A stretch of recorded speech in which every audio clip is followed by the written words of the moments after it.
Bagaimana kita harus hidup sebagai warga kerajaan sorga. Jadi gaya hidup warga kerajaan sorga,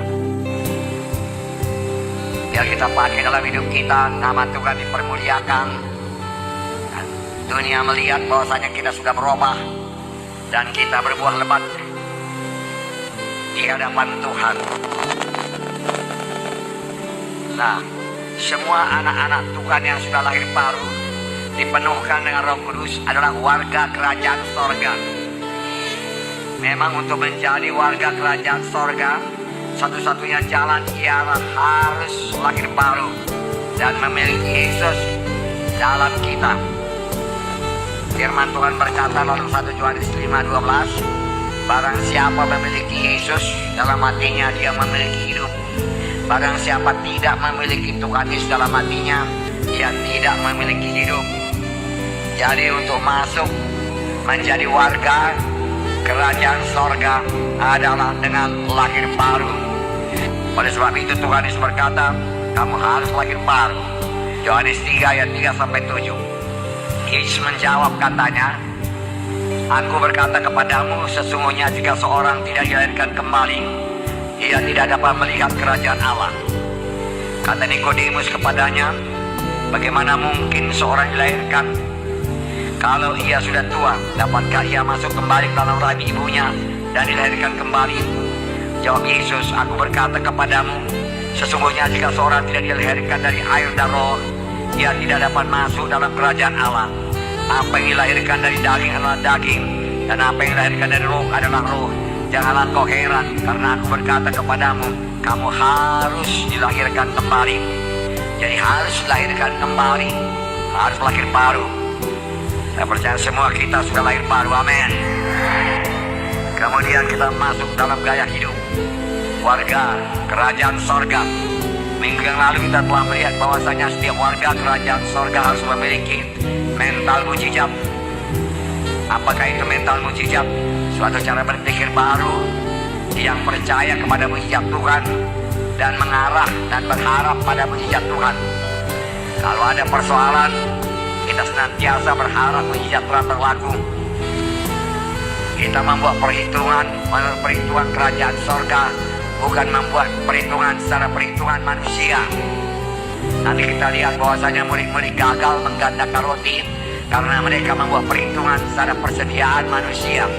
Tetapi Tuhan Yesus mengadakan perhitungan menurut persediaan sorga, rumah Bapaknya yang ajaib, yang tidak kurang suatu apapun. Tuhan Yesus memiliki mental mujizat. Karena mental mujizat memudahkan Tuhan Yesus memiliki iman untuk mengadakan mujizat. Jadi ini yang pertama, pelaku gaya hidup. Itu adalah normal dalam kerajaan sorga. Saudaraku, jangan lagi pakai gaya hidup mentalitas saudaraku duniawi. Saudara, kalau kita sudah masuk dalam kerajaan sorga, jangan pakai mentalitas cara berpikir manusia lama, saudaraku. Karena kita sudah masuk dalam kerajaan sorga. Gaya hidup warga kerajaan sorga yaitu memiliki kasih. Matius 22:34-40. Luar biasa. Ada pula ahli Taurat yang bertanya, orang Farisi bertanya kepada Tuhan Yesus.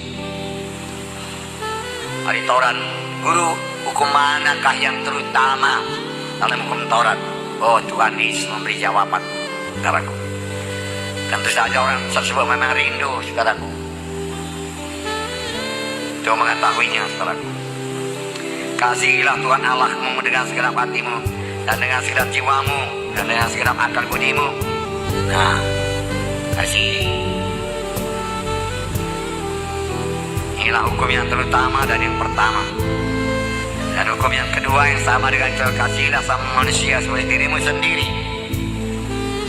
Amin, saudara. Pada kedua hukum itu tergantunglah semua hukum Taurat dan seluruh kitab nabi-nabi. Jadi kasih kita yang terutama adalah kepada Tuhan. Jadi kita harus menghormati dan menghargai Tuhan. Itu artinya mengasihi Tuhan, mentaati Tuhan. Jadi kalau kamu mengasihi aku, patuhilah hukum-hukumku, amin.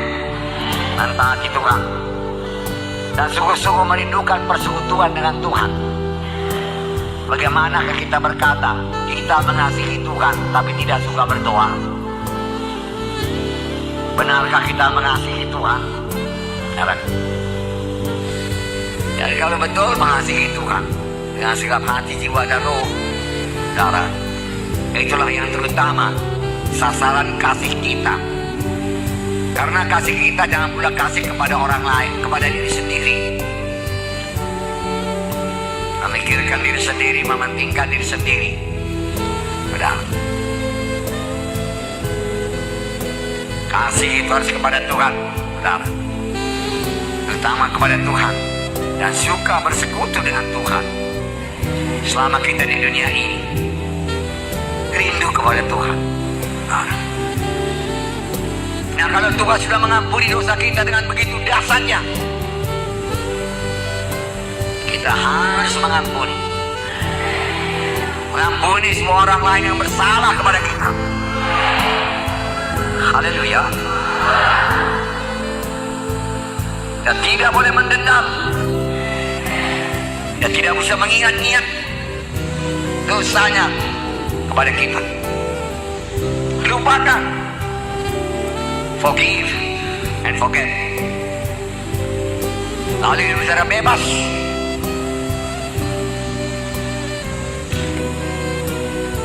Mengasihi. Haleluya. Mengasihi.